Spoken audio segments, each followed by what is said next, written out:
Bharatiya Janata party और संघ के बीच की खींचतान बढ़ती जा रही है और अब उसका असर पार्टी पर भी पड़ रहा है। पार्टी के अंदर भी बवाल हो गया है। लगभग हर राज्य से पार्टी के अंदर फूट की खबर आ रही है, विवाद हो रहा है। कहीं पार्टी कई धड़ों में बंट गई है, कहीं पार्टी विधायकों ने अपनी सरकार के खिलाफ मोर्चा खोल दिया है, तो कहीं मंत्री ने ही अपनी सरकार के फैसले पर सवाल उठा दिए हैं। कई राज्य के सीएम ने संगठन चुनाव को लेकर पेच फंसा दिया है, तो कहीं आरएसएस की तरफ से हाईकमान के नाम को हरी झंडी नहीं दी जा रही है और जो नाम संघ ने दिए हैं उसे मानने को बीजेपी हाईकमान तैयार नहीं है। इसका असर यह हो रहा है कि अधिकांश राज्यों में प्रदेश अध्यक्ष तक फाइनल नहीं हो पा रहे हैं। यानी अगले कई सालों तक केंद्र और राज्यों की सत्ता में बने रहने का सपना देख रही बीजेपी की जड़ें अब कमजोर होती जा रही हैं।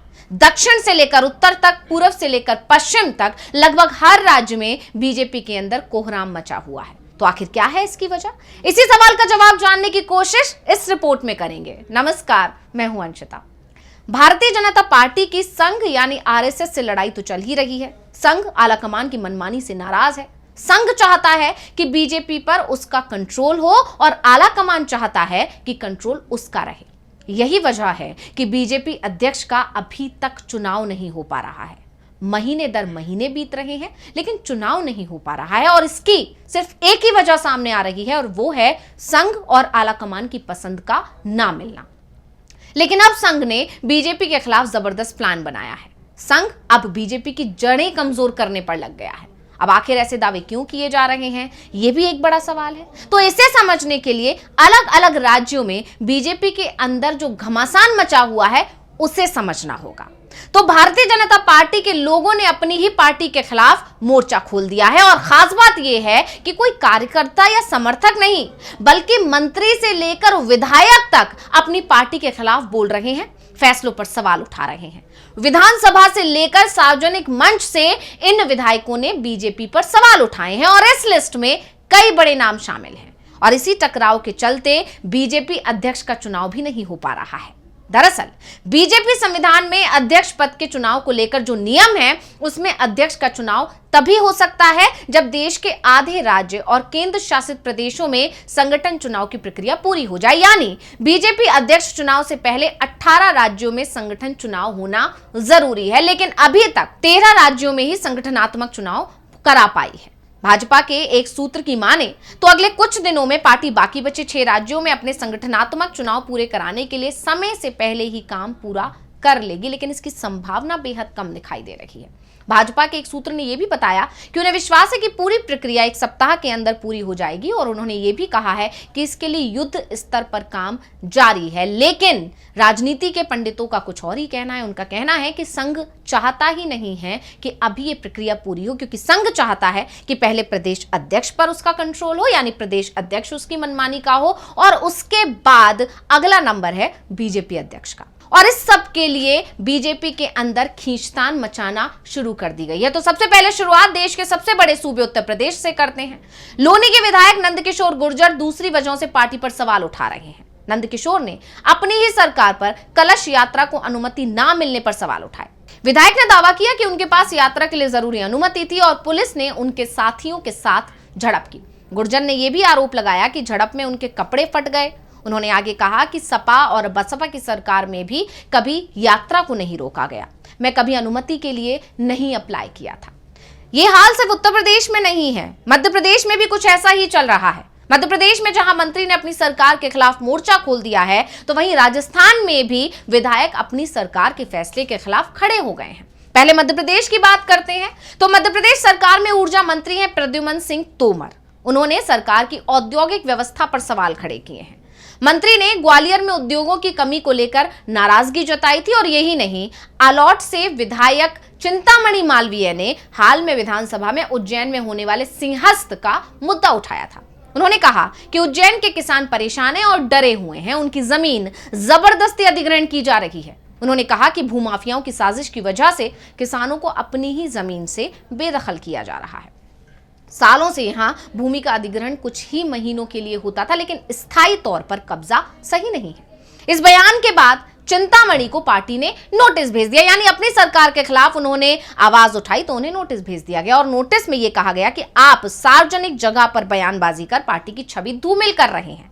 बीजेपी की ओर से भेजे गए नोटिस में चिंतामणि को 7 दिनों में जवाब देने के लिए भी कहा गया है। यानी पार्टी के खिलाफ बोलना या आलोचना करना बीजेपी आलाकमान को पसंद नहीं है, और यह बात सिर्फ विपक्ष पर लागू नहीं होती है बल्कि उनके अपने लोगों पर भी लागू होती है। और इसी बात से पार्टी के अंदर अब नाराजगी देखने को मिल रही है। पार्टी के अपने लोग अब पार्टी के खिलाफ मुखर हो रहे हैं और जो ये मनमाना रवैया देखने को मिल रहा है उस मनमाने रवैये के खिलाफ आवाज उठा रहे हैं। यानी पार्टी के अंदर पार्टी आलाकमान के खिलाफ अब असंतोष पैदा होता जा रहा है और इसी का ध्यान रखते हुए संघ काम पर लग गया है। वहीं राजस्थान में भी बीजेपी की सरकार है और वहां पर भजनलाल सरकार के खिलाफ भी ऐसा ही बवाल मचा हुआ है। कोचिंग रेगुलेशन बिल जो सरकार लाना चाह रही है, लेकिन विधानसभा में बीजेपी विधायक इस बिल के विरोध में खुलकर उतर आए हैं। बीजेपी विधायक कालीचरण सराफ ने इस बिल को प्रवर समिति को भेजने की मांग की। सराफ ने कोचिंग बिल पर निशाना साधते हुए कहा कि अगर यह बिल पास हुआ तो प्रदेश में अफसरशाही हावी हो जाएगी। उन्होंने सरकार से कहा कि इस बिल को जल्दबाजी में लागू मत कीजिए, इससे हजारों शिक्षक बेरोजगार हो जाएंगे। इसी तरह तेलंगाना के गोशा महल से विधायक टी राजा सिंह ने भी अपनी पार्टी के नेताओं पर सनसनीखेज आरोप लगाए हैं। उन्होंने कहा है कि पिछली सरकार के दौरान निवारक निरोध यानी पीडी अधिनियम के तहत उन्हें जेल भेजने में इन नेताओं की भूमिका थी। यहां पर आलाकमान के खिलाफ नहीं, लेकिन पार्टी 2 धड़ों में बटी हुई दिखाई दे रही है। एक बयान में राजा सिंह ने दावा किया कि एक वरिष्ठ पुलिस अधिकारी ने उन्हें इस मामले में बीजेपी नेताओं की संलिप्तता के बारे में बताया था, जिससे वो बहुत परेशान है।